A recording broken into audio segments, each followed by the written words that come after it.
En aquel tiempo se levantará Miguel, el gran príncipe que está de parte de los hijos de tu pueblo, y será tiempo de angustia, cual nunca fue desde que hubo gente hasta entonces. Pero en aquel tiempo será libertado tu pueblo, todos los que se hallen escritos en el libro, y muchos de los que duermen en el polvo de la tierra serán despertados, unos para vida eterna y otros para vergüenza y confusión perpetua. Los entendidos resplandecerán como el resplandor del firmamento. Preste atención a esa palabra que dice ahí. ¿Los qué? Los entendidos resplandecerán como el resplandor del firmamento, y los que enseñan la justicia a la multitud como las estrellas a perpetua eternidad. Pero tú, Daniel, cierra las palabras y sella el libro hasta el tiempo del fin. Muchos correrán de aquí para allá y la ciencia se aumentará. Y yo, Daniel, miré, y aquí otros dos que estaban en pie, el uno a este lado del río y el otro al otro lado del río. Y dijo uno al varón vestido de lino, que estaba sobre las aguas del río: ¿cuándo será el fin de estas maravillas? Y oí al varón vestido de lino que estaba sobre las aguas del río, el cual alzó su diestra y su siniestra al cielo, y juró por el que vive por los siglos, que será por tiempos y la mitad de un tiempo. Y cuando se acabe la dispersión del poder del pueblo santo, todas estas cosas serán cumplidas. Y yo oí, mas no entendí, y dije: Señor mío, ¿cuál será el fin de estas cosas? Él respondió: anda, Daniel, pues estas palabras están cerradas y selladas hasta el tiempo del fin. Muchos serán limpios y emblanquecidos y purificados. Los impíos procederán impíamente, y ninguno de los impíos entenderá, pero los entendidos comprenderán. Y desde el tiempo que se ha quitado el continuo sacrificio hasta la abominación desoladora habrá 1290 días. Bienaventurado el que espere y llegue a 1335 días. Y tú irás hasta el fin, y reposarás, y te levantarás para recibir tu heredad al fin de los días. Amén. Qué palabra tan maravillosa, hermanos. Y hoy nos corresponde hablar de evidencias históricas y evidencias arqueológicas. Entonces, salieron 60 diapositivas, hermanos. Entonces yo calculé que me demoro 2 minutos por cada una, entonces haga cuentas, no se me vaya a estresar, no, mentiras. Vamos a ver hasta dónde llegamos y hasta dónde Dios nos lo permite, amén. Entonces dice: evidencia de un veredicto, pruebas históricas y arqueológicas. Espero que mi esposita hoy me ayude, gracias, amor. Sigue, pasa la siguiente. Bienvenidos, ¿qué? ¿Qué dice allá? ¿Si alcanzamos a leer allá atrás? La creación de Dios. Hermanos, la palabra de Dios hay que interpretarla literalmente. Y cuando hablamos de literalmente, hablamos de lo que está escrito. Y vamos a mirar qué implica eso, ¿cierto? Entonces sigamos a la siguiente. Entonces vamos a ver primero, hablamos de evidencias históricas y arqueológicas. Pero ¿qué es historia? Entonces dice, es el conjunto de ¿qué? De hechos protagonizados por el hombre en el pasado. Entonces cuando a usted va al colegio y le enseñan de historia, que a muchos no les gusta, a mí me apasiona, me gusta, pero me apasiona más leer la palabra de Dios, porque ahí nos muestra toda la historia real como es, ¿cierto? Entonces a uno le empiezan a contar desde los inicios de la humanidad, y uno va pasando por las diferentes culturas, ¿cierto? Entonces ahí dice, es el conjunto de hechos protagonizados por ¿quién? Y me gusta eso, hermano, me gustó esa definición, porque es que el hombre es el protagonista número uno aquí en la tierra, porque el ser supremo y el protagonista número uno es Dios. Pero Dios creó ¿a quién? Al hombre, ¿cierto? Sigamos, amor, por favor. Y entonces encontramos de que la historia tiene algunas ciencias auxiliares, algunas que le ayudan o que le colaboran para poder ir evidenciando los hechos y demás. Entonces encontramos allá una listica. La geografía, ¿qué es la geografía? El estudio del relieve, ¿cierto? Los montes, los valles, los volcanes. La geografía se encarga de estudiar toda la estructura, toda la capa terrestre, todo lo que está aquí en la Tierra. Encontramos la arqueología. La arqueología se encarga de buscar vestigios de civilizaciones o tiempos que pasados. Entonces usted ve que van y empieza. Hace unos años aquí en Fontibón, usted va al parque de Fontibón, ¿cierto? Se para así de frente como estoy, el parque Fontibón. Ese centro comercial que hicieron, que casi no tiene movimiento, cuando empezaron a excavar ahí, encontraron unas ollas indígenas. Y eso fue una gran noticia aquí en Fontibón, ¿cierto? Y empezaron a mirar de cuándo eran todas esas vasijas que estaban por ahí enterradas. Eso es lo que hace que la arqueología. Y hay diferentes elementos para empezar a investigar y mirar qué tanta antigüedad tiene que esos elementos. Después encontramos la heráldica. La heráldica tiene que ver con todo lo que son simbologías, símbolos, ¿cierto? ¿Qué significan todos esos símbolos que se encuentran de las diferentes culturas? Entonces voy a colocarles un ejemplo. Usted ve mapas o ve cultura egipcia y usted encuentra que los egipcios escribían ahí un poco de jeroglíficos, para muchos un poco de mamarrachos. Cada uno de esos símbolos tiene un significado y eso es lo que hace la heráldica. Viene la numismática, lo que nos gusta a nosotros. ¿Qué será la numismática?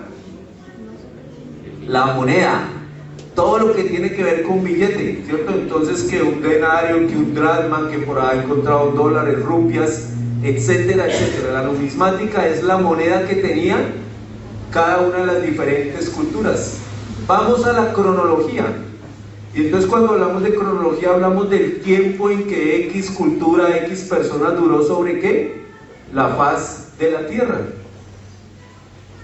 Pregunta historia, ¿quién me la responde? ¿En qué año se descubrió América? 1492.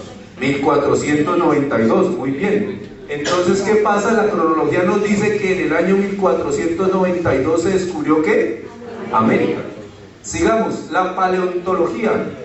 La paleontología se encarga de buscar vestigios humanos, restos humanos que se encuentran por allá enterrados y se empiezan a ¿qué? A sacar.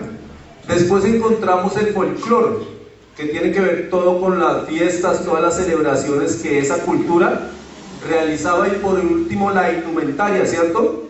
El vestido. ¿Por qué nosotros nos vestimos así? Porque aquellos andaban con taparrabo, porque el otro se colocaba falda, etcétera, etcétera. Todo eso tiene que ver con la historia, y esas son las ciencias auxiliares de la historia. Todas esas, cada una de ellas, nos van aportando diferentes cositas. ¿Para qué? Para poder establecer un dato real o muy acercado a la realidad que nosotros no pudimos ¿qué? Conocer o evidenciar, ¿cierto? Sigamos, amor. Y encontramos ahí una figurita, un dibujito, el Museo de la Creación. A nivel mundial existen diferentes museos de la creación formados y creados por hombres creacionistas que creen realmente, literalmente en lo que dice la palabra de Dios. Y entonces vamos a ver que este caso, vamos a pasarnos un momentico en el Museo de los Estados Unidos. Más de 500 000 de personas visitan cada año en Estados Unidos el Museo de la Creación. Sigue diciendo, donde la historia natural y la historia antigua se explican conforme a los textos de la Biblia.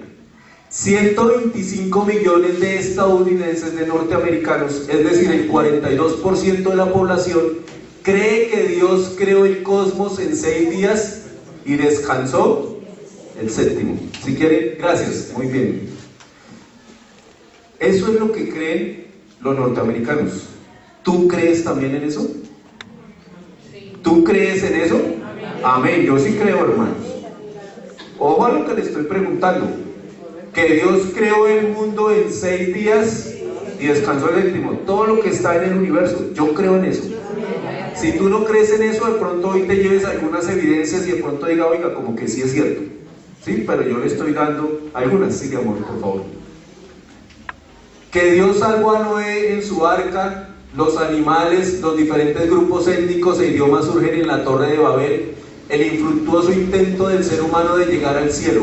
Son los llamados creacionistas, personas que creen que la Biblia debe ser interpretada de forma literal, ¿cierto? Que si Dios dice, y fue el día de la mañana, el día 3, es un día de 24 horas, no es que en ese tiempo el día, quién sabe, no, un día literal tal cual nosotros lo conocemos hoy día. Siguiente hoja. Y no son gente de bajo nivel. Ojo a lo siguiente, porque es que si usted mira la historia del cristianismo, muchos años atrás se decía que esos que creían en Dios, como veíamos ayer, esos que se llamaban los del camino, o aquí los cristianos de hace 30, 40, 50 años atrás, esa era gente iletrada, gente que no estudiaba, gente vaga, del vulgo. Pero resulta que estos creacionistas son científicos, y ahorita vamos a ver características de algunos de ellos. Hombres que se han dedicado a estudiar, como dicen por ahí, no es cualquier mico de los palotes, son personas íntegras que se han dedicado ¿a qué? A estudiar primero que todo la palabra de Dios y a empezar a buscar evidencias de que realmente lo que dice la palabra de Dios es verídico. Sigue, amor, por favor. Bueno, ahí encontramos, por ejemplo, los inventores el inventor de las resonancias magnéticas, Raymond Damandian, que según los creacionistas no ganó el Nobel precisamente por su defensa literal de la Biblia.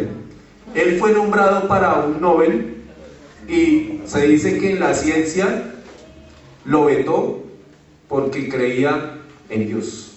Y usted sabe que a muchos científicos y demás que creen en Dios, la ciencia los veta porque dice que esos pobrecitos están deschavetados. Pero si vamos a la realidad, los deschavetados son los otros. ¿Listo? Sigamos, amor, gracias. Y entonces ahí encontramos una imagen. Esa imagen se encuentra allí en el museo en Kentucky, Estados Unidos. Y allá, miren, lo más bonito de este museo es, hermanos, no he ido, yo viendo todo esto, yo decía, Señor, yo quiero ir. Hacen la comparación teniendo en cuenta el origen creacionista y teniendo en cuenta el origen del Big Bang y el evolucionismo. Y ellos hacen la comparación y le van mostrando a todo el mundo por qué realmente la palabra de Dios es verdad y el creacionismo es verdad y por qué la evolución está mandada a recoger, ¿sí? Y hacen la comparación y así es que es bonito, porque usted así puede empezar a ¿qué? A discernir, a mirar. Leíamos aquí en Daniel y decía que los entendidos, sí, vamos, amor. Dice, señora. Sí, no hice la comparación. Bueno, pues no voy a hacer la comparación porque ahorita más adelante nos vamos a dedicar a la parte arqueológica. Pero es que hacer comparación, y perdónenme lo que les voy a decir, hermanos, si usted todavía cree en la evolución, no está en el lugar equivocado, ha llegado al lugar donde le vamos a demostrar que realmente eso es falso, ¿cierto? Pero yo creo que si usted está aquí, hermanos, es porque realmente usted tiene principios donde realmente ha creído que existe un Dios. Porque si usted cree en la evolución, de antemano usted está negando la existencia de Dios, así es sencillo. ¿Listo? Sigamos. ¿Qué museos creacionistas hay? Hay uno en Alberta, Canadá, hay uno en Missouri, Estados Unidos, otro en Texas y otro en la Florida.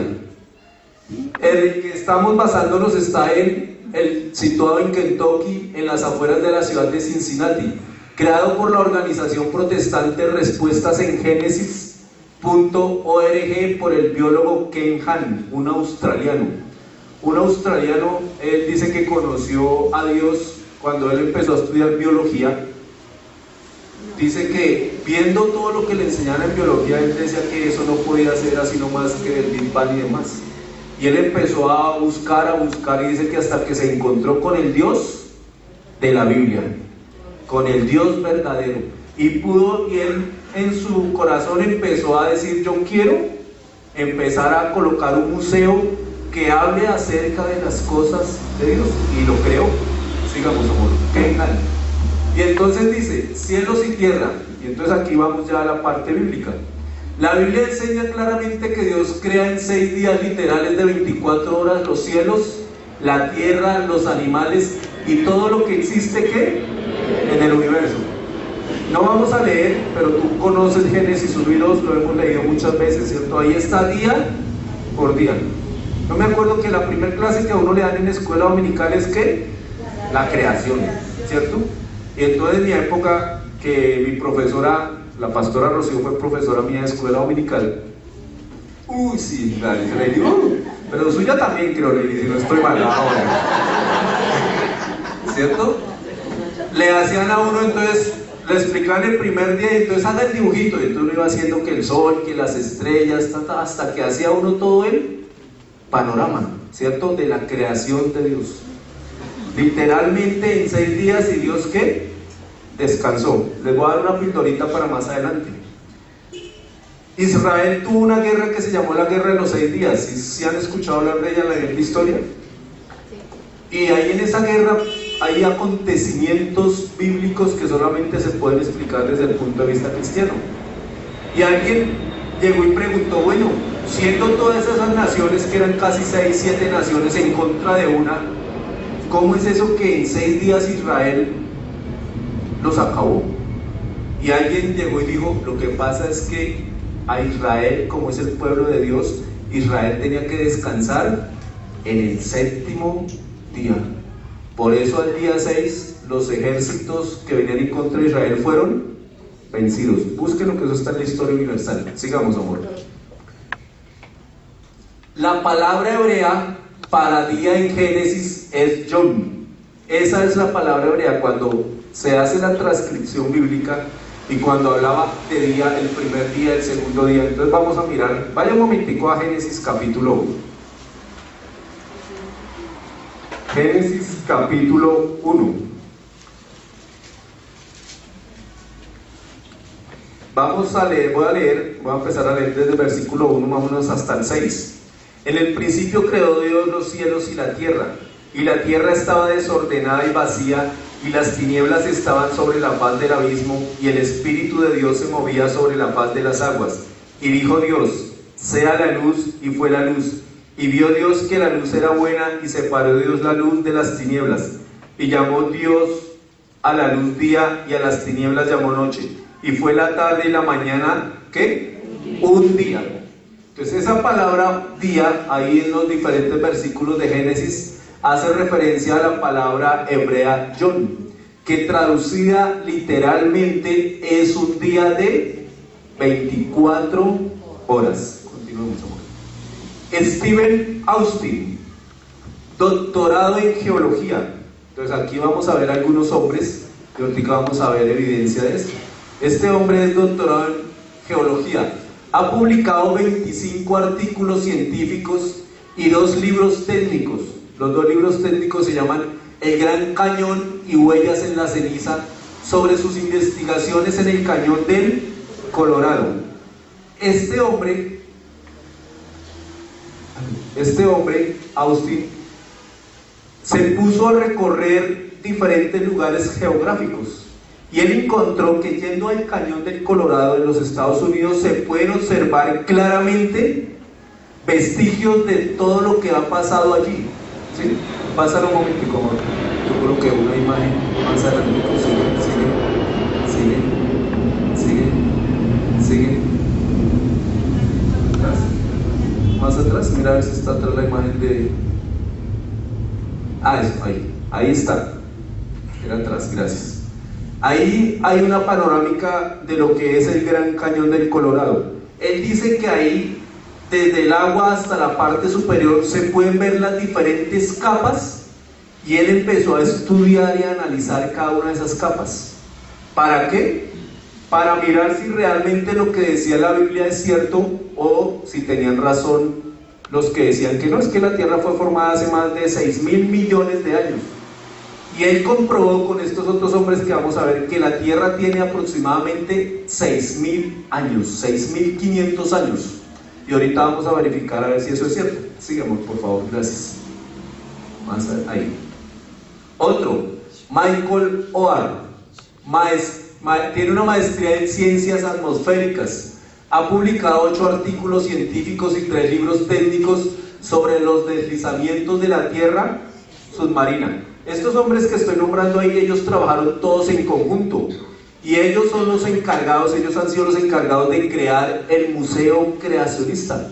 Cada uno desde su diferente rama ha estado aportando ¿para qué? Para que comprobar la palabra de Dios. Sigue, amor. John Baumgartner, bueno, creo que se lee así, yo ahí sí no sé, me perdonan, ¿cierto? Doctorado en Geofísica y Física Espacial, científico de Los Álamos. ¿Alguien ha escuchado acerca del laboratorio de Los Álamos en Estados Unidos?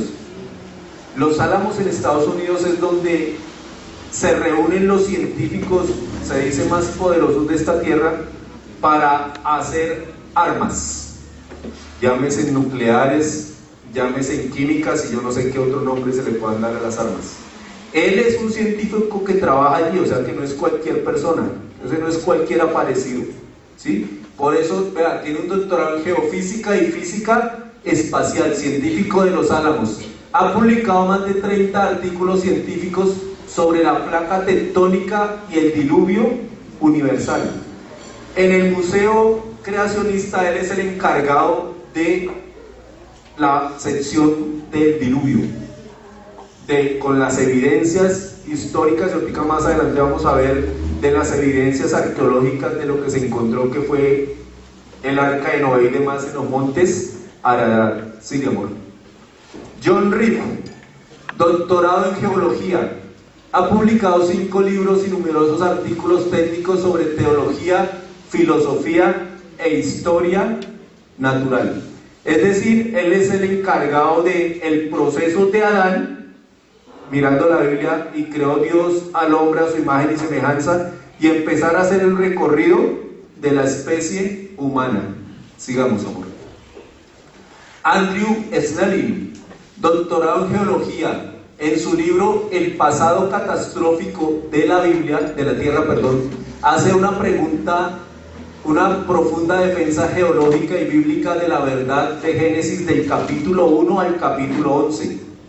Si usted coge Génesis del capítulo 1 al capítulo 11, están las evidencias cristianas de toda la creación, de todo lo que Dios creó.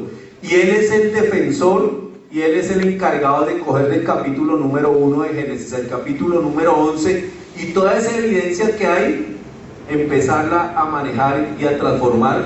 ¿Para qué? Para asegurar que la Biblia y que Dios es real. Hay una página en internet, respuestasengenesis.org, ahí habla acerca de Génesis 1 a Génesis 11. Siguiente. Jason Beasley, doctorado en astrofísica. Sus investigaciones tratan sobre el sondeo de la dinámica de la supergranulación solar y su interacción con el magnetismo. Es el director del Instituto para Investigaciones del Creacionismo. Él es el jefe de los anteriores.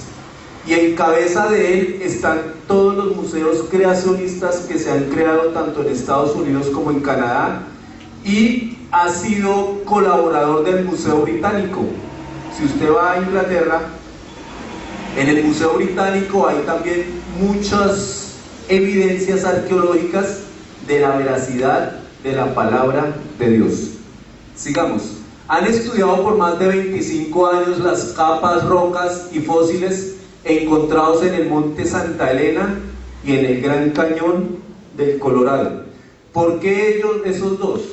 Como les decía, lo del Gran Cañón del Colorado, ellos mirando toda la geografía mundial, no hay otro lugar que muestre esa dimensión que tiene el Gran Cañón del Colorado para poder ver las diferentes capas.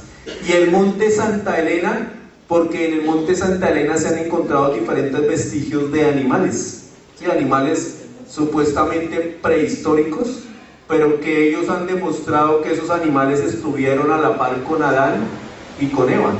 ¿Sí? Aquí hago un paréntesis.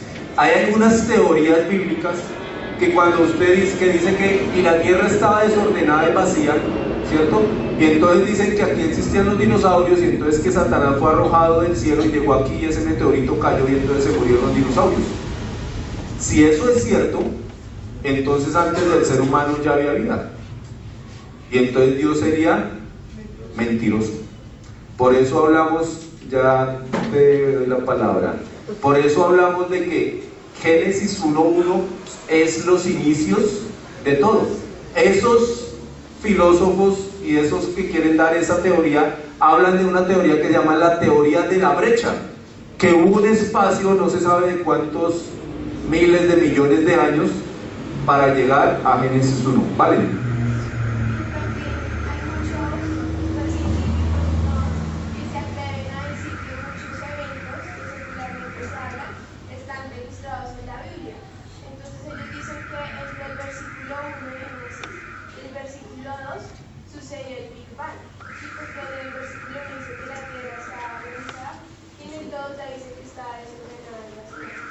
Muy bien, gracias, Valen, por tu aporte. Pastor. Evolucionismo teísta.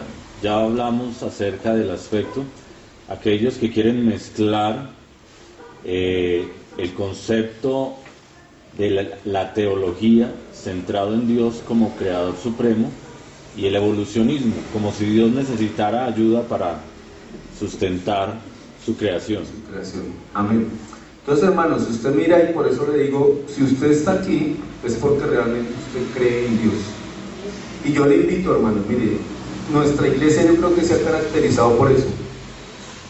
Nuestro pastor Samuel nos decía, no coman entero. Yo le leí algo aquí, usted llegue a la casa y ¿qué? Investigue, revise. No se quede con lo que yo le digo, porque de pronto yo puedo estarle diciendo mentiras. No, hermanos, abra los ojos, abra los oídos, esté atento. Y usted tan bueno, que allá dijeron esto, muestra yo averiguar si eso es cierto, muestra ver si todos esos señores existieron o no, porque yo puedo estar aquí inventándome un poco de cosas y diciéndole a usted, ay, lo dijo Alexander. No, hermanos, investiguen, busquen. Amén. Sigamos, amor. Y han comprobado que la tierra tiene una antigüedad aproximada de 6.000 años, no 6.000 millones de años, y ya vamos a mirar. Sigue, amor. Y entonces dice, 6.000 años, viene la pregunta, la gente, y por eso todos los evolucionistas dicen, no, esto no puede tener 6.000 años. Y entonces ellos allá en el museo tienen esta división, de Adán a Abraham, 2.000 años, de Abraham a Jesús, 2.000 años, y de Jesús a donde nosotros vamos, 2.015 años. Entonces, ¿van cuántos? 6.015 años, ¿cierto? Sigamos. Y vamos a mirar unas citas bíblicas. Dios le recuerda a Moisés en Éxodo capítulo 20. Entonces vaya usted a Éxodo capítulo 20, versículos del 8 al 11. Éxodo capítulo 20, del 8 al 11.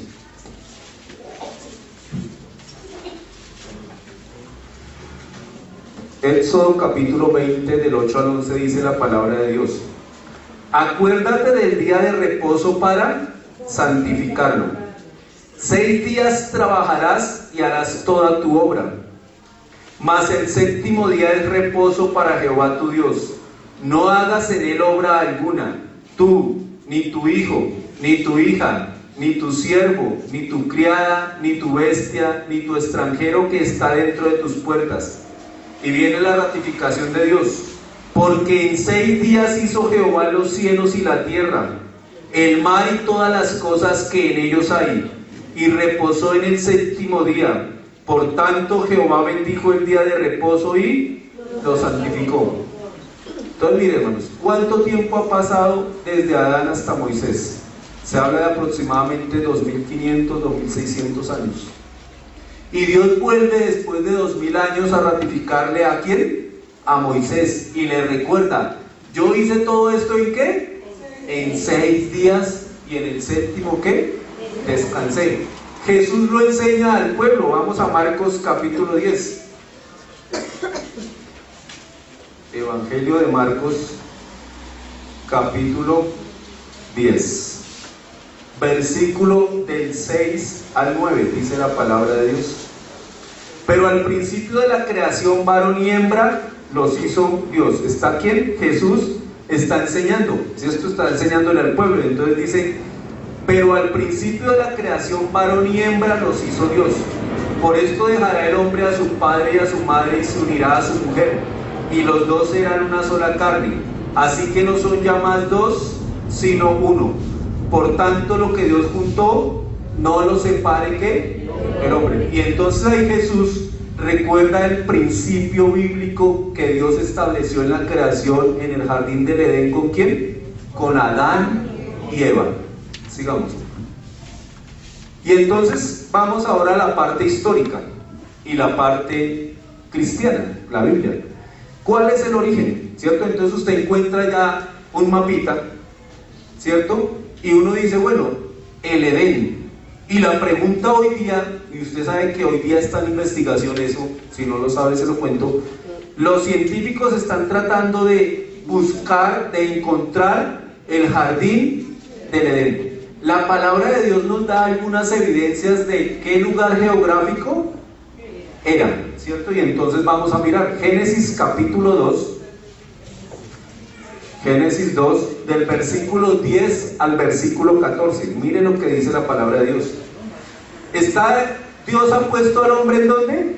En el jardín del Edén, ¿cierto? Y dice el versículo 10, y salía de Edén, o sea, salía de allá, y salía de Edén un río para regar el huerto. Es decir, que ese río tenía que cubrir todo lo que era el jardín del Edén para poderlo ¿qué? Regar. Y salía de Edén un río para regar el huerto, y de allí se repartía en 4 bracitos. Entonces va el río principal y se empieza a bifurcar en 4 bracitos, ¿cierto? Entonces dice el versículo número 11, el nombre del uno era Pisón. Este es el que rodea toda la tierra de Ávila, donde hay oro. Y el oro de aquella tierra es bueno. Hay allí también bedelio y ónice. Versículo 13. El nombre del segundo río es Gihón. Este es el que rodea toda la tierra de Cus. Versículo 14. Y el nombre del tercer río es Hidekel. Este es el que va al oriente de Asiria. Y el cuarto río es el Éufrates. Y miren lo que dice la palabra de Dios ahí. Ahí nombra Asiria. Históricamente nosotros sabemos hacia qué lado queda Asiria y demás, ¿cierto? Si usted mira allá esa media luna, a eso se le ha llamado como la media luna fértil. Eso se ha sacado de acuerdo a lo que está ahí en Génesis capítulo 2. Más o menos ese es el espacio geográfico de donde podría haber estado establecido el Edén. Si usted mira esos ríos, hoy día, si ahorita dijéramos todos, bueno hermanos, tenemos pasaje para todos para irnos para la media luna fértil, vamos a ir a conocer el río Éufrates. Hoy día usted puede ir y el río Éufrates existe y tiene el mismo nombre. El interrogante de los científicos y demás es ¿dónde están los otros 3? Y esos son los que están buscando. Ellos están buscando y están averiguando, a ver, bueno, aparece el Éufrates, entonces ellos han hecho el recorrido del río Éufrates para mirar a ver qué pasa. Pero miren lo que sucede ahí. El nombre del río que regaba todo el huerto no aparece. Dice que el Éufrates apenas era un ¿qué? Un bracito. Y entonces toca mirar a ver. Haga de cuenta, yo me lo voy a imaginar. Lo que voy a decir aquí es de mi imaginación. Yo hacía esto y yo me imaginaba. Digamos que sale un río, ¿cierto? Voy a colocar aquí este ejemplo. Y dice que se divide en 4. Haga de cuenta que son ese cuadrito. Uno va por un lado, otro va por el otro y así. A la fecha de hoy día solo aparece el Éufrates. Digamos que es solo esta partecita. Entonces hace falta los otros 3, que ahí sí me enmarcarían lo que realmente sería ¿qué? El huerto del Edén. Pero hermanos, si vamos a la palabra de Dios, la palabra de Dios nos dice que el hombre no puede encontrar eso. ¿Por qué? Cuando Dios expulsa a Adán y a Eva del paraíso, dice que Él puso un ángel con una espada. ¿Para qué? Para que el hombre no volviera allí. Entonces, ahí ya esto es mi pensamiento, no de ellos ni demás, no sé, no he buscado eso, sería bueno buscar mi pensamiento. Yo, Alexander Ariza Díaz, creería entonces que no lo van a encontrar, porque si dice la palabra de Dios que Él colocó allí un ángel para cerrar el regreso al huerto del Edén, ahí hay un misterio.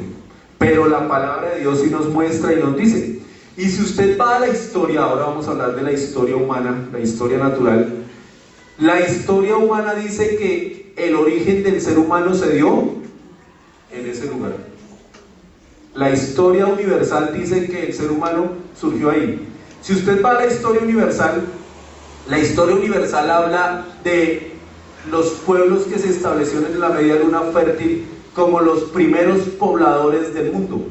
Cerca de ellos la historia da un número de aproximadamente entre 3.800 y 4.200 años antes de Cristo. Entonces haga usted cuentas y mirará que ellos tratan de encajar también en lo que dice la palabra de Dios, pero ellos encajan esa parte, pero ahí para atrás le añaden la otra parte, la evolución. Entonces, pero es que ahí ya es el ser humano, Homo sapiens sapiens, no ni el neandertal ni el cromañón, no, el Homo sapiens sapiens, ese es el que está ahí. Dicen ellos, la palabra de Dios me dice que Dios creó al hombre, lo colocó ahí, y anoche decían algo, o anoche, bueno, no me acuerdo, sí, en estos días pasados, que no recuerdo, me recuerdan. Dice la palabra de Dios, Dios creó el hombre a su imagen, conforme a su semejanza, lo puso en el huerto del Edén, le trajo todos los animales. ¿Y quién les puso el nombre? Adán. O sea que Adán era brutico. Hermanos, si fue creado a imagen y semejanza de Dios, Dios le dio sabiduría y entendimiento a Adán. Adán tenía universidad, allá estaba la Universidad de Oxford, la Javeriana, estaba la UIS, ¿no? Todo eso Dios le dio sabiduría y Dios le va dando a Adán el conocimiento, ¿sí? Entonces, sigamos, amor. Entonces dice, genealogía desde Adán hasta Abraham. Muchos científicos dicen que esto es mentira, que no pueden haber 2000 años desde Adán hasta Abraham, sino que hay muchos más. Entonces, si vamos a las genealogías de Génesis capítulo 5 y Génesis capítulo 11, allí vamos a encontrarlas. Cristian, Alex, yo me tomé el atrevimiento de hasta esa genealogía y hacer la escala.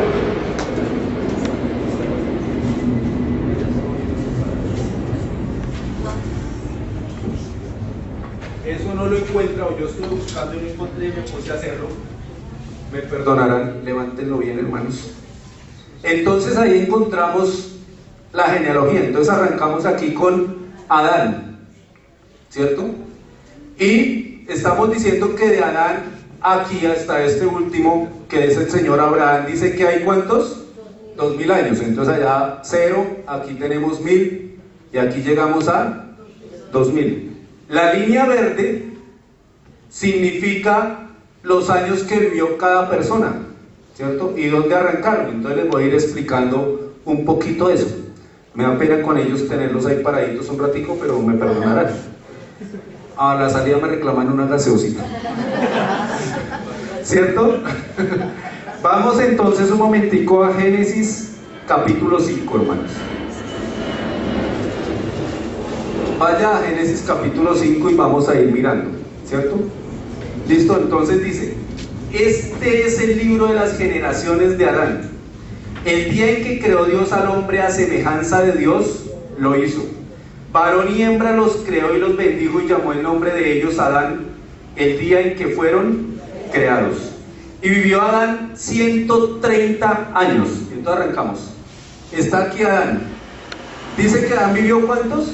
130 años. Entonces, a la edad de 130 años, perdón aquí, entonces dice, y fueron los días de Adán, bueno, y vivió Adán 130 años y engendró un hijo a su semejanza conforme a su imagen, y llamó su nombre, ¿qué? Set. Entonces aquí aparece Set. A los 130 años de Adán. Entonces, imagínese, y usted tiene 30 años y se preocupa porque no tiene hijos. Y él vivió 130 y ahí sí, su hijo, engendró su hijo. Entonces no se preocupe, ¿cierto, jóvenes? Denle el tiempo a Dios, ¿cierto? Sigamos. Versículo número 4. Y fueron los días de Adán después que engendró a Set 800 años.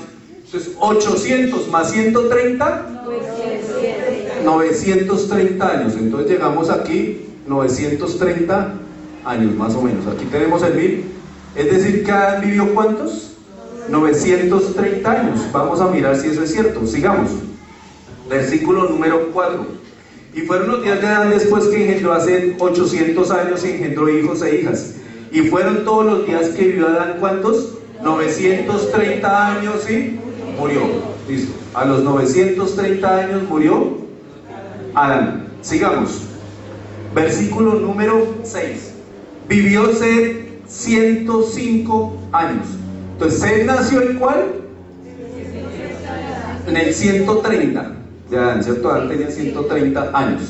Y entonces dice el versículo nuevamente, y vivió Set 105 años. Entonces, 130 años que tenía Adán, más 105 me da, es decir, que Set nació en el año, no, en el 130, pero él vivió hasta el 235 sin hijos, ¿cierto? Sigamos.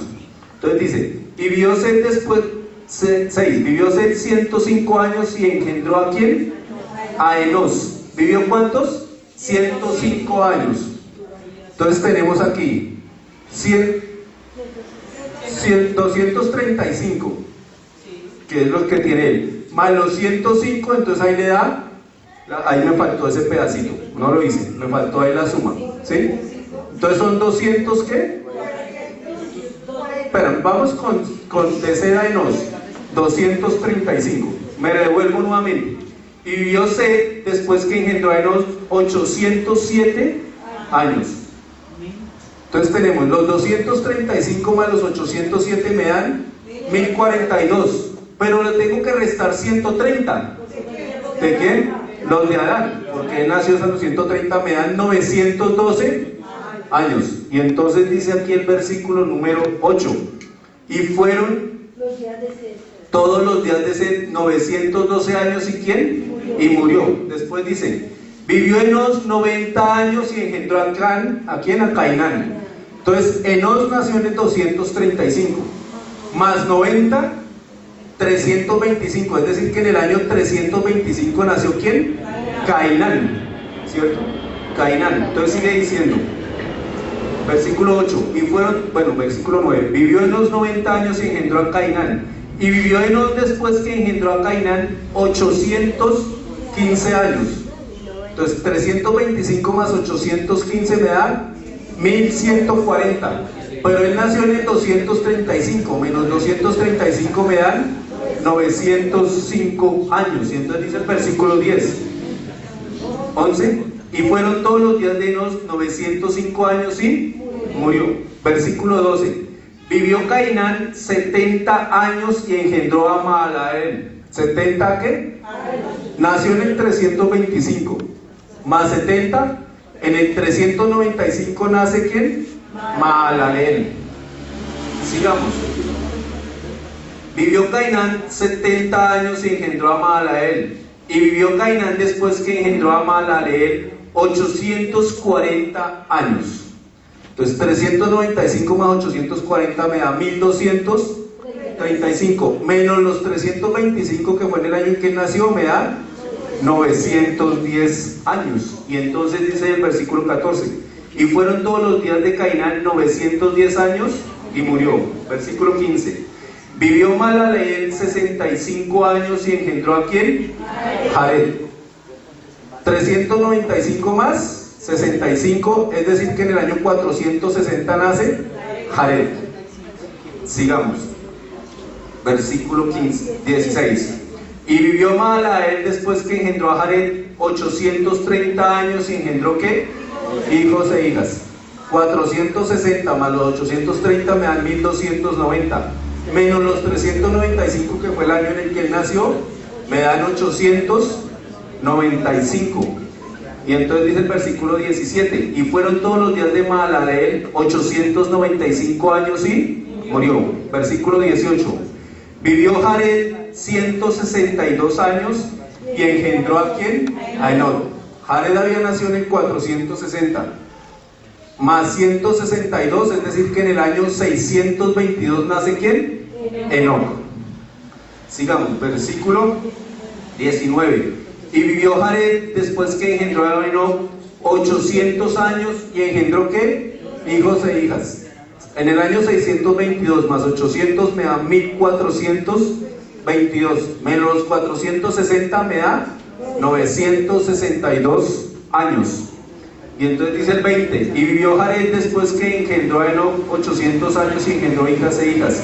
Y fueron todos los días de Jared 962 años y murió. Aquí aparece un asterisco, porque ahí hay un acontecimiento bíblico, ¿cierto? Vamos con Enoc. Dice el versículo 21, vivió Enoc 65 años y engendró a Matusalén. 622 más 65, en el año 687 nació Matusalén, ¿cierto? Seguimos, versículo 22, y caminó Enoc con Dios después que engendró a Matusalén 300 años, Enoc.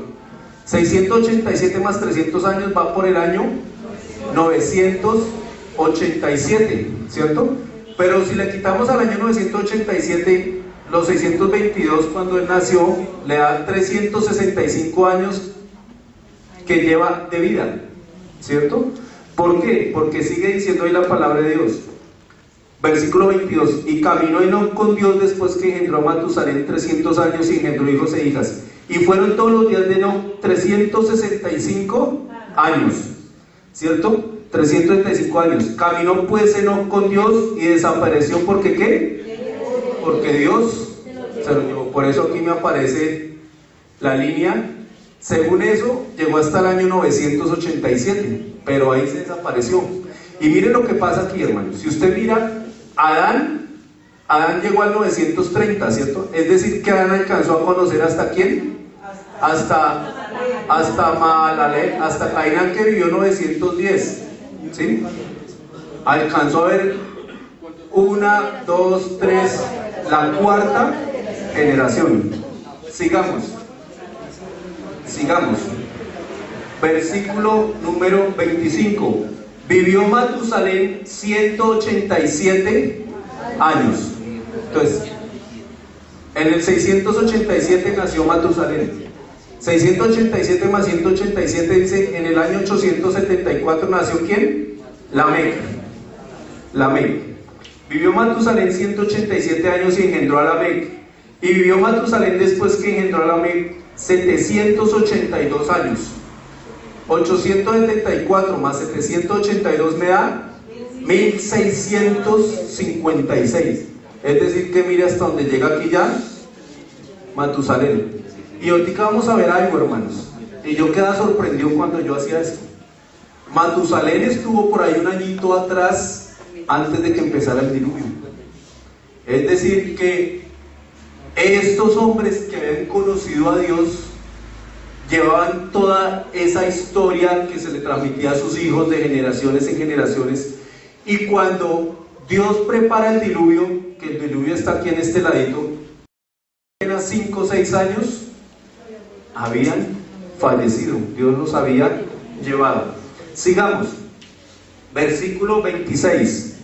Y vivió Matusalén después que engendró a Lamec 782 años y engendró hijas e hijas. Fueron pues todos los días de Matusalén 969 años y murió. Entonces, si nosotros miramos, Matusalén hasta ahí era el hombre que más que había vivido. Le va ganando a Adán por 39 añitos, ¿cierto? Por 39 años. Sigamos. ¿Están cansados? ¿Me perdonan? Gracias. Sigamos. Siga rápido más bien. Versículo 28. Vivió Lamec 182 años y engendró un hijo. Lamec. Año 874 que nació, más el 182. En el año 1056 nace Noé. Año 1056. Y vivió Lamec 182 años y engendró un hijo. Y llamó su nombre Noé, diciendo: Este nos aliviará de nuestras obras y del trabajo de nuestras manos, a causa de la tierra que Jehová maldijo. Y vivió Lamec después que engendró a Noé 595 años y engendró ¿qué? Hijos e hijas. Año 1056 más 595 igual a 1651, menos los 874 del año que nació me da el número bonito, 777. Versículo 31. Y fueron todos los días de Lamec 767 años y murió.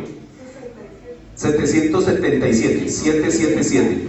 Y siendo Noé de 500 años, entonces arrancamos Noé. Noé nace en el año 1056, más 500, 1556. Y siendo Noé de 500 años engendró a Sem, a Can y a Jafet. Entonces aquí en el año 1556 aparece Sem, Can y Jafet. Vaya ahí adelantico, Génesis capítulo 11, versículo 10 en adelante. Aquí en este pedacito me estoy deteniendo para demostrar que realmente sí hay los 2000 años de Adán a Abraham, basados en lo que dice la palabra de Dios y la genealogía. Génesis capítulo 11. Por eso, mire hermanos, 10. Por eso, yo no sé, a mí muchos años atrás me aburría, pero cuando entendí, ya no me aburre. De cuando usted lee por allá Levítico, Números, Deuteronomio, que encuentra todas esas genealogías, que fulano engendró a sultano y que sultano no, y dice, no, esas bobadas, pasemos. Hermano, si usted y yo nos detuviéramos a poder hacer esto, a sorpresas las que nos llevaríamos.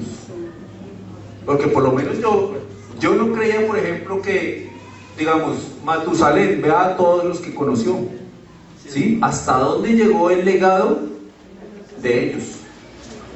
Por eso, hermano, si usted está leyendo la Biblia en orden y llegó a las genealogías, léalas, tómese el tiempo de leerlas, porque Dios, ¿por qué las dejó escritas?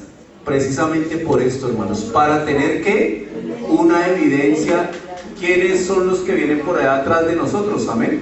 Bueno, iniciemos rápidamente. Génesis, versículo 11, capítulo 11, versículo 10. Estas son las generaciones de Sem. Sem de edad de 100 años engendró a Arfaxad. Entonces tenemos aquí a Sem. 1556, dice que a la edad de 100 años más 100 le dan el año ¿qué? 1656. Y esperen porque aquí hay un datico. Dice, versículo 11. Y vivió Sem después que engendró a Arfaxad 500 años. Bueno. Estas son las generaciones de Sem. Sem de edad de 100 años engendró a Arfaxad, 2 años después del diluvio. Y vivió Sem después que engendró a Arfaxad 500 años y engendró hijos e hijas. Y ya les digo lo que entonces 1656 más 500 da 2156. Pero devolvámonos un momentico a Noé, ¿cierto? Si usted va a Noé, porque aquí a mí no me cuadraba algo, no me cuadraron unos años, bueno, pero ¿qué pasó? Espera, yo miro y leo. Si vamos a Noé, por favor, yo lo invito a que vaya a Génesis capítulo 8, versículo 13. Génesis 8:13. Vea lo que dice Génesis 8:13. Dice, y sucedió que en el año 601 de Noé, en el mes primero, el día primero del mes, las aguas se secaron sobre. Entonces, ¿en qué año se acabó el diluvio? En el año 601 de Noé. Ahí Dios me llevó a ese pedacito porque ahí ya me cuadraron las cuentas otra vez. Ahí está perdido. Entonces, en ese versículo Dios nos aclara en qué año fue que se terminó el diluvio, ¿cierto? Entonces vuelvo y lo repito. Dice el versículo número 13 de Génesis 8. Y sucedió que en el año 601 de Noé, en el mes primero, el día primero del mes, las aguas se secaron sobre la tierra. Y quitó Noé la cubierta del arca y miró, y aquí que la faz de la tierra estaba ¿qué? Seca. Y entonces ahí me cuadraban las cuentas, ahora sí. Sigamos. Entonces estamos aquí con Sem. Sem engendra ¿a quién? A Arfaxad. Y entonces dice ahí el versículo número 12. Arfaxad vivió 35 años y engendró a Sala. Arfaxad. Mire, aquí ya empezó más joven. A los 35 años ya tenían hijos.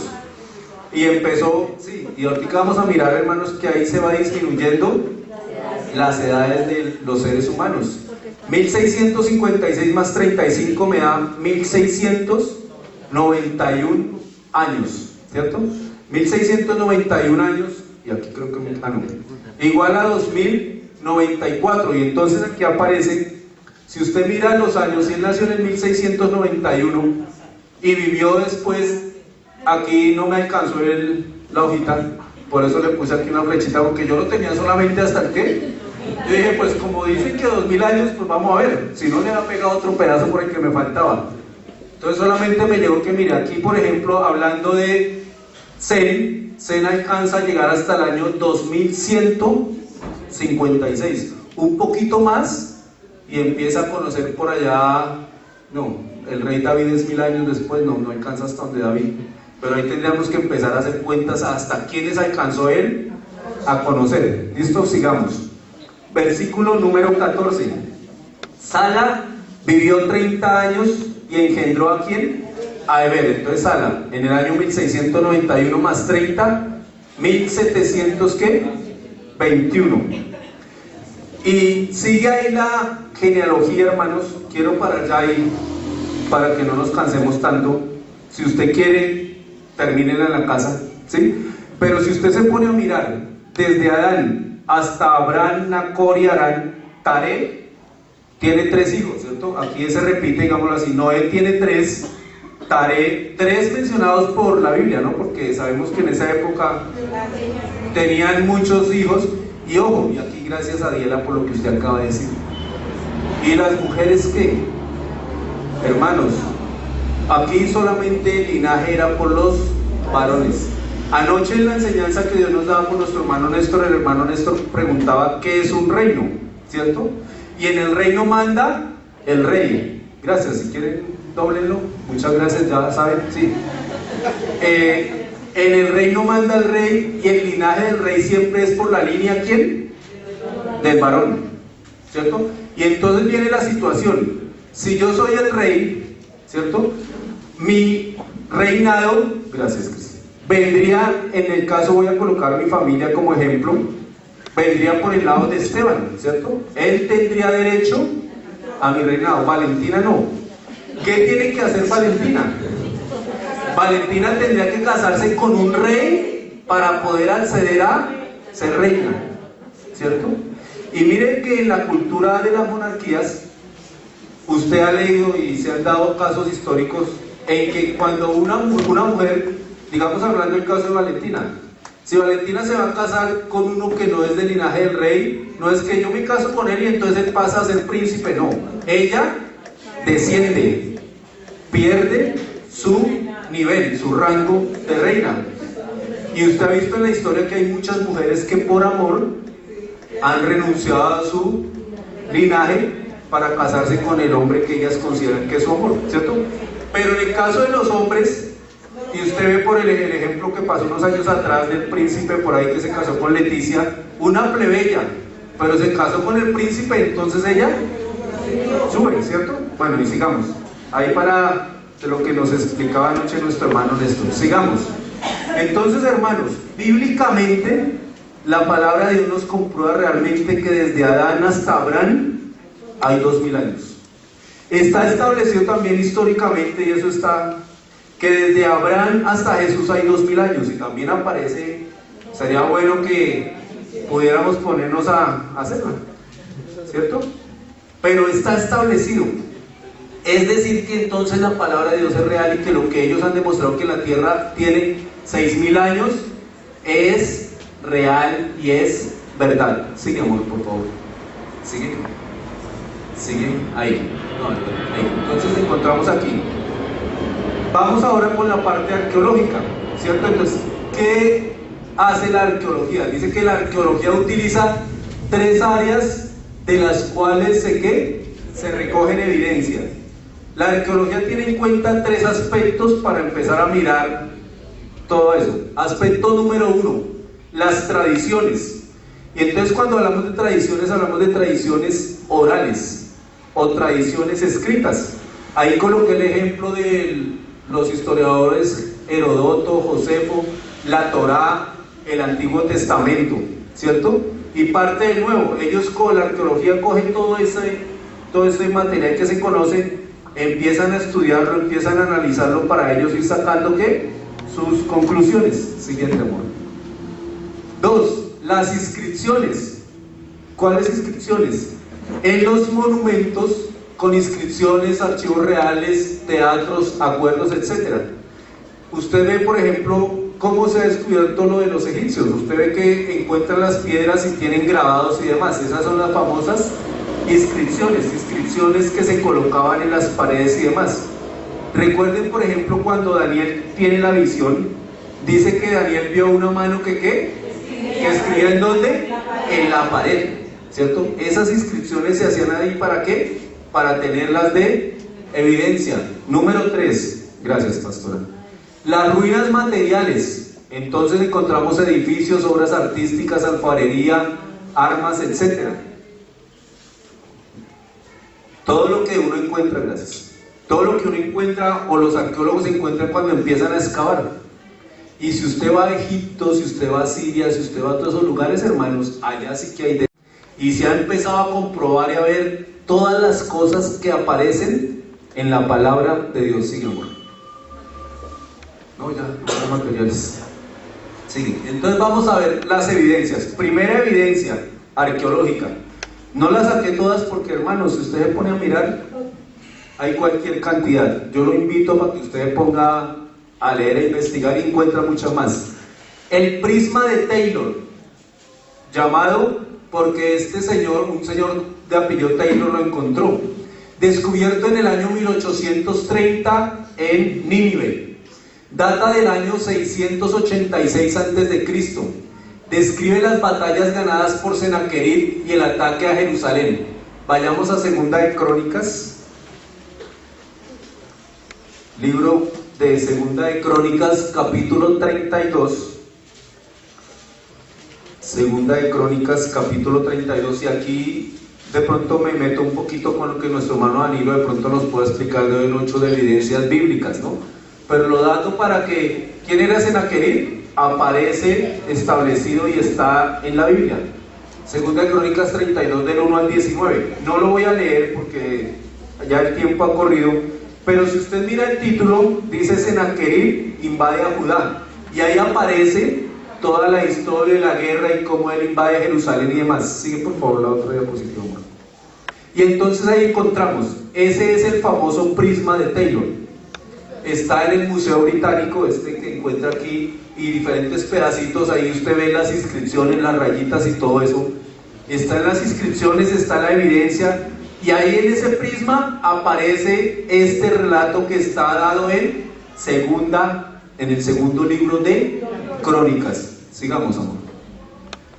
El obelisco negro, descubierto en 1846 por Layard en Nínive, data del año 850 a.C.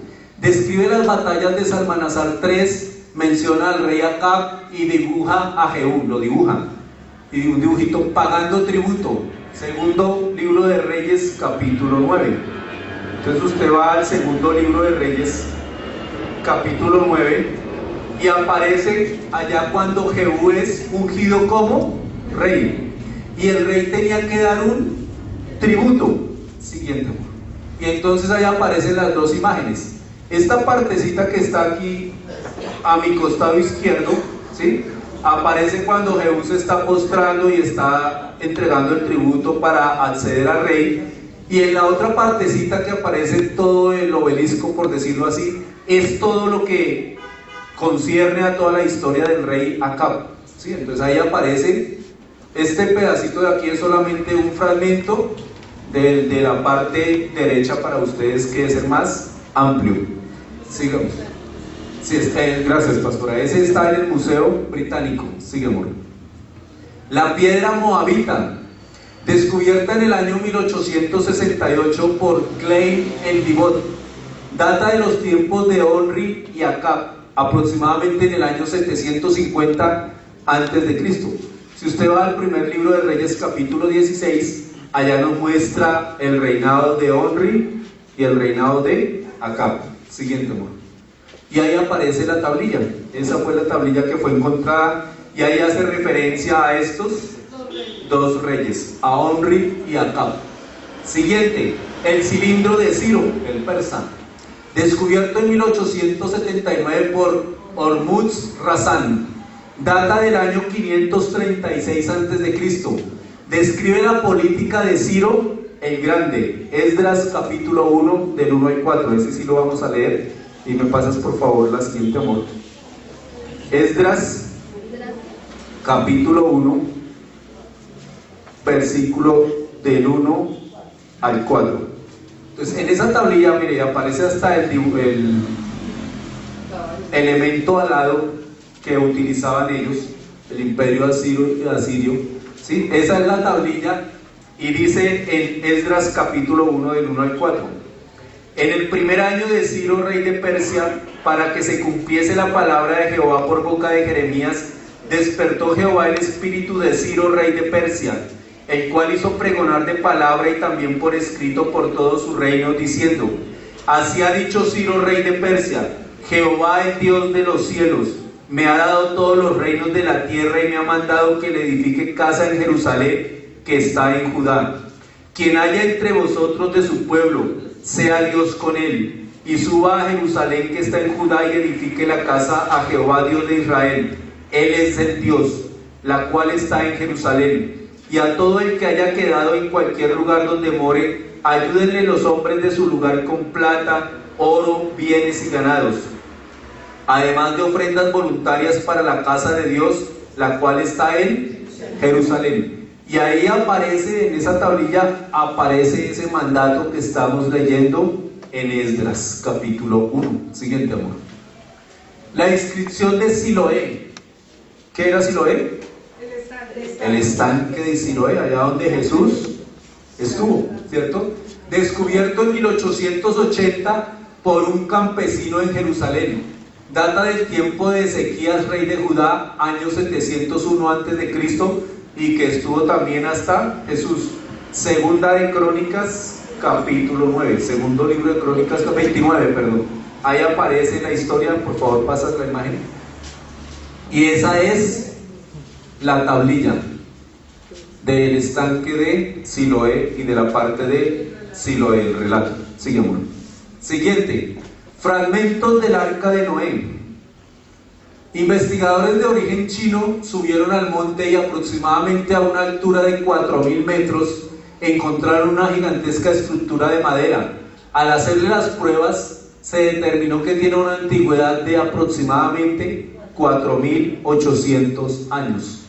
Ahí aparece una toma aérea, ¿sí? La historia de Noé, Génesis capítulo 6 al capítulo 8, sigue, amor, por favor.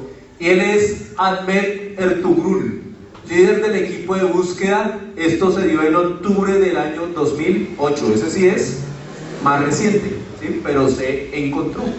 Sigue, amor.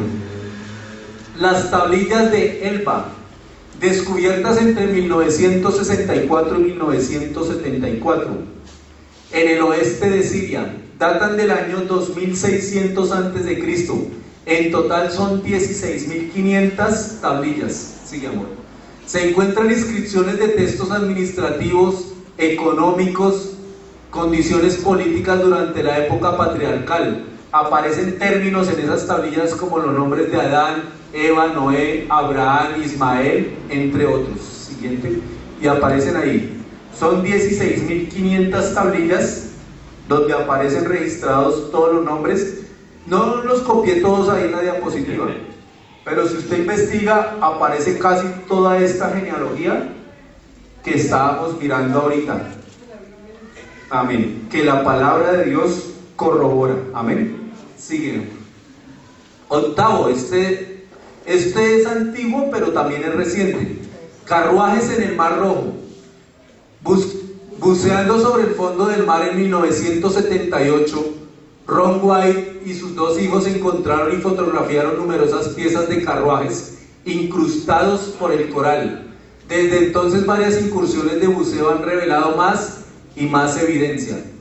Uno de sus hallazgos incluyó una rueda de carruaje de 8 rayas, la cual llevó Ron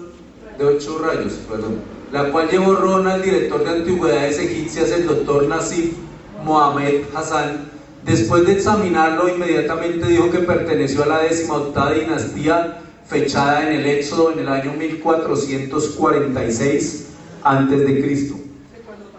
con los acontecimientos. Cuando se le preguntó cómo lo sabía, el doctor Hassan explicó que la rueda de 8 rayos fue utilizada únicamente durante este periodo, la época de Ramsés II, y es la época en la cual se dice que Ramsés II era el faraón egipcio que fue a perseguir a los israelitas. Sigamos.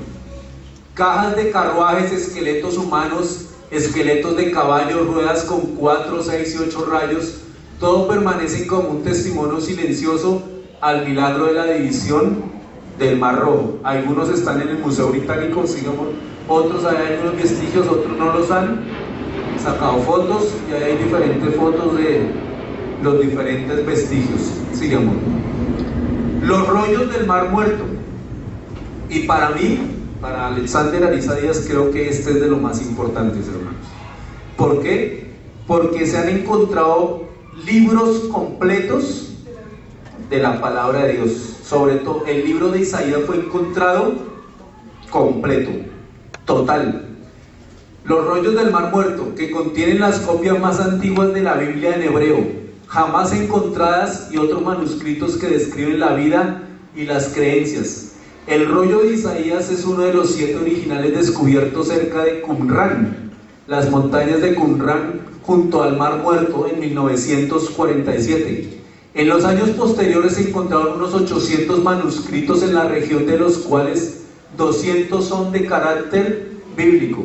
Cuando hablamos de carácter bíblico, ahí habla que son leyes dadas por Dios. Los demás son acontecimientos sociales y demás de festividades que se hacían dentro del pueblo. Sigue. El rollo de Isaías es el más largo y el mejor conservado de todos los rollos bíblicos, y el único hallado íntegramente. Sus 54 columnas contienen los 66 capítulos del libro. Tal cual está, aparece completico el libro de Isaías. Sigamos, ahí están las montañas de Qumran. Esa es la parte. Se dice que allá en ese huequito que usted ve allá fue donde encontraron esos rollos. Sigamos. Y ahí hay un investigador que está estudiando el libro del profeta Isaías. Ese rollo que usted ve ahí pertenece a el profeta Isaías. Lucas 19:40. Vayamos al Evangelio de Lucas,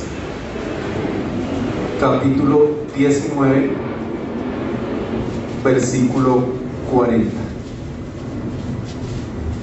Dice la palabra de Dios en Lucas 19, capítulo 40, así: Él respondiendo les dijo: os digo que si estos callaran, las piedras clamarían. Y ahí vemos la evidencia, hermanos. Quizás durante mucho tiempo de la historia la iglesia ha permanecido dormida, la iglesia no ha querido contar las grandezas y las maravillas de Dios. Pero en esas épocas, si usted mira esas épocas donde se han encontrado diferentes vestigios, han sido épocas que para la iglesia han sido, digámoslo así, silenciosas. Y Dios, su palabra, que si el hombre no habla, las piedras y las evidencias hablan. Siguiente, amor. Y con este finalizamos. La evidencia central histórica a nivel mundial es Israel, el pueblo escogido por Dios. Siguiente.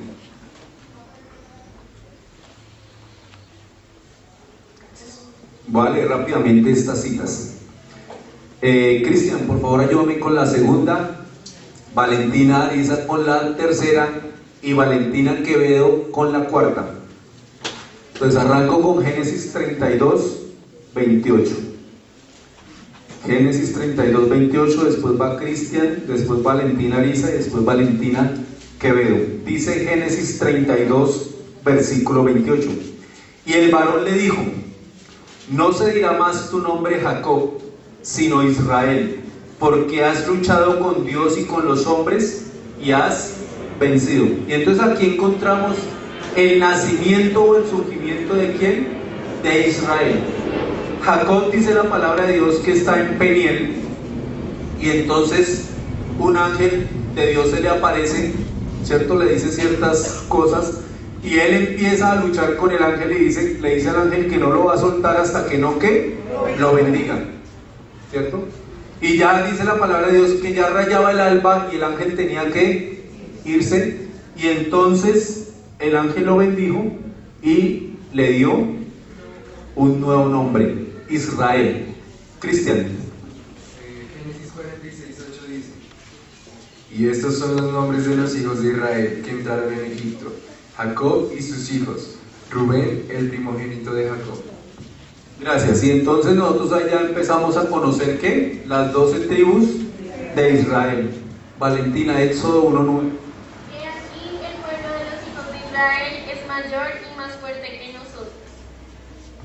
Llegamos al periodo de Moisés y en Egipto y aparece que la referencia de Israel, ¿vale? Jehová, por tanto, se airó en gran manera contra Israel y los quitó de delante de su rostro, y no quedó sino solo la tribu de Judá. Mas ni aun Judá guardó los mandamientos de Jehová su Dios, sino que anduvieron en los estatutos de Israel, los cuales habían ellos hecho. Y desechó Jehová toda la descendencia de Israel y los afligió y los entregó en manos de saqueadores hasta echarlos de su presencia, porque separó a Israel de la casa de David, y ellos hicieron rey a Jeroboam hijo de Nabat. Y Jeroboam apartó a Israel en pos de Jehová y les hizo cometer gran pecado.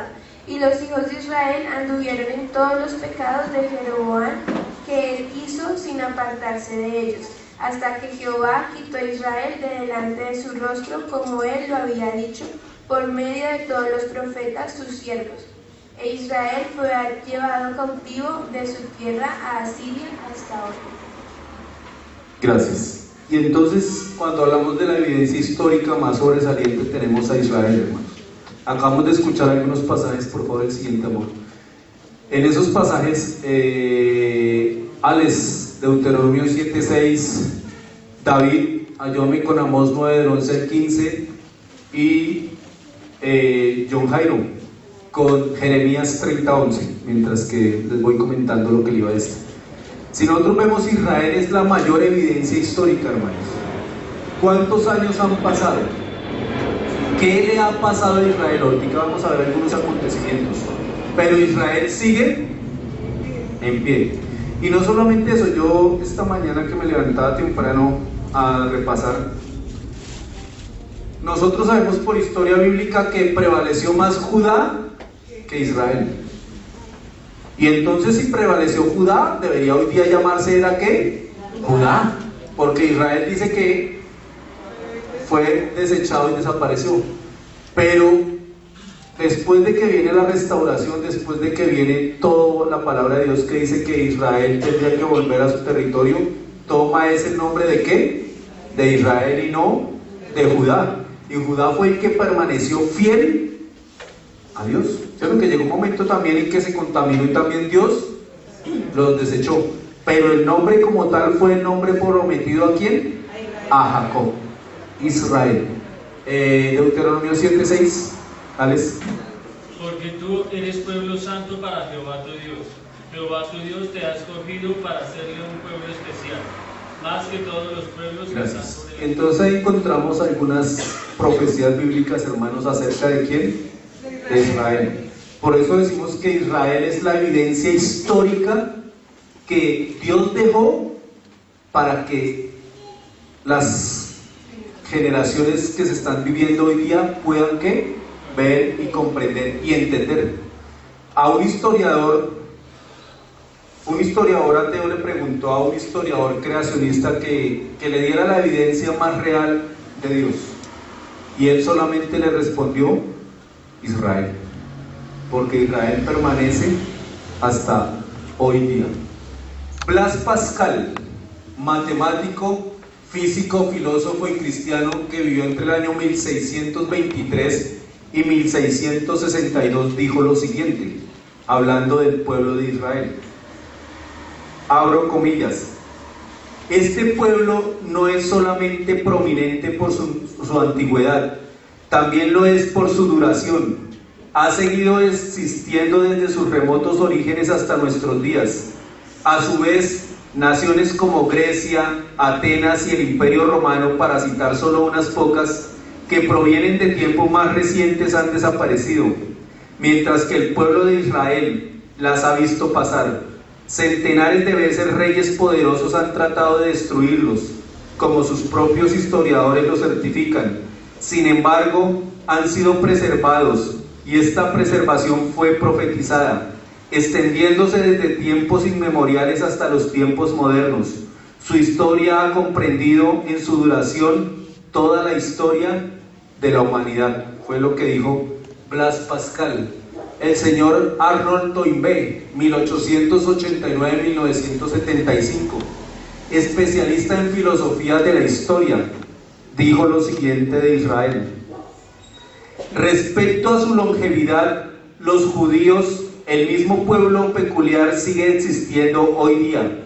Siglos después que fenicios y filisteos han perdido su identidad, sus antiguos vecinos, los sirios, se han fusionado con otras diversas culturas, perdiendo el sello de su imagen histórica, mientras Israel ha permanecido impermeable a dichas influencias a las cuales ha estado expuesto más que cualquier otro pueblo. El señor William James Durant, 1885-1988, filósofo e historiador norteamericano, escribió: uno jamás hubiera esperado que un territorio tan insignificante en su proporción pudiera tener un papel tan preponderante en el curso de la historia del hombre, y mucho menos que pudiera dejar influencia mucho más que la de los imperios babilónico, Asiria o Persia. Aunque con lo prometido por Dios es más que suficiente para entender el milagro de Israel, destacamos los conceptos emitidos por estos hombres como demostraciones primarias que el glorioso milagro de la supervivencia de este pueblo es algo fuera de lo común. Siguiente uno. Más. Bueno, finalizo con otro aparte acerca de Israel. Por centenares de años de nuestra historia se presenta a Israel como una de las más largas trayectorias de sufrimiento. Aunque la calamidad más grande sufrida por este pueblo fue la destrucción de la ciudad de Jerusalén, de su templo, en el año 70 después de Cristo, ya 2 años antes los gentiles de Cesarea habían asesinado a 20.000 judíos. Gracias. Miles de sobrevivientes fueron vendidos como esclavos a las naciones paganas. En un solo día los habitantes de Damasco degollaron a 10.000 judíos cuando la ciudad de Jerusalén estaba sitiada antes de ser destruida. 116.000 cuerpos fueron lanzados desde los muros de la ciudad, y después de la caída unos 100.000 judíos fugitivos fueron apresados y vendidos como esclavos. En los circos romanos fueron muchos los judíos que murieron como gladiadores. Josefo, el más importante historiador de la época, estima que desde el tiempo en que la ciudad estuvo sitiada, seguida por su destrucción en los meses subsiguientes, murieron por lo menos 1 millón de judíos. Antes de la destrucción de la población judía en la tierra de Palestina, se calculaba en unos 6 millones, quedando apenas 1 millón, pues los demás fueron asesinados, vendidos como esclavos o esparcidos por diversidad de lugares. Pero las calamidades continuaban persiguiendo a este pueblo. En el año 115 después de Cristo, los judíos de Cirene, Egipto, Chipre y Mesopotamia se rebelaron contra Roma. La rebelión fue reprimida por el emperador Adriano, destruyendo entre pequeños y medianas poblaciones y matando cerca de 580.000 hombres. Fue tan grande la cantidad de judíos vendidos como esclavos que su precio bajó hasta el de un caballo, o sea que un judío valía igual a un simple animal. Pero estas desdichas no fueron las únicas sufridas por el pueblo de Israel. La persecución continuó en Alemania, así como en la Gran Bretaña, especialmente entre los años 1257 a 1267, periodo en el cual las comunidades judías de Canterbury, Winchester y Cambridge fueron prácticamente exterminadas. En el año 1290, el rey Eduardo I ordenó la expulsión de todos los judíos del territorio inglés. En Francia, los enceguecidos cruzados invadieron las comunidades judías de Poitou y les ofrecieron el bautismo cristiano, y al ser rechazado, los cruzados procedieron a asesinar más de 3.000 judíos, aplastándoles con los cascos de sus caballos. ¿Y qué diremos de aquella triste multitud de judíos salidos del suelo español en el año 1492? Al ser expulsados por los reyes Fernando e Isabel, se les dio un plazo de 4 meses y 3 días antes de cumplirse, fueron a los cementerios y allí regaron con lágrimas de dolor las tumbas de sus difuntos. Como no les era permitido llevarse nada, estaban obligados a dar una casa por una sábana y una hacienda por un abrigo. Se calculaba en unos 800.000 judíos, hombres, mujeres y niños, los que salieron de España sin saber hacia dónde ir. Los caminos se llenaron de caravanas donde marcharon ancianos, adultos, niños, enfermos y aún mujeres a punto de dar a luz. Era un cuadro desgarrador, donde morían unos mientras otros nacían. Como si esto fuera poco, en el camino eran asaltados y quitadas las pocas pertenencias que les quedaban. Miles de estos deportados murieron en este triste peregrinaje sin saber cuál sería su destino final. ¿Y qué diremos de la Inquisición y los programas de Polonia y Rusia en fechas todavía recientes?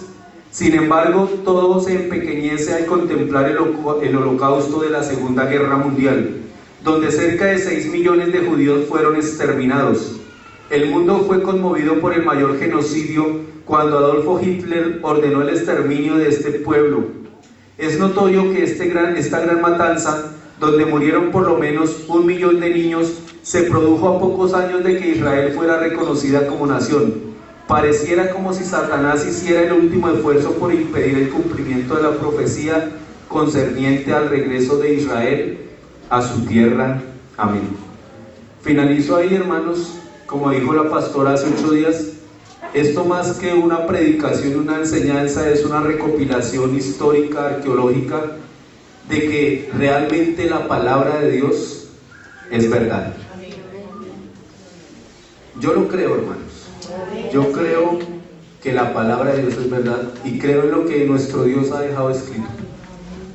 Si tú todavía dudas, te invito a que investigues. Y te diría y que le pidas perdón a Dios por lo que hay en tu corazón. Porque yo creo que con esas evidencias que podemos observar, y estas son poquitas, podemos darnos cuenta de la grandeza de nuestro Dios y que realmente la palabra de Dios es real. Amén.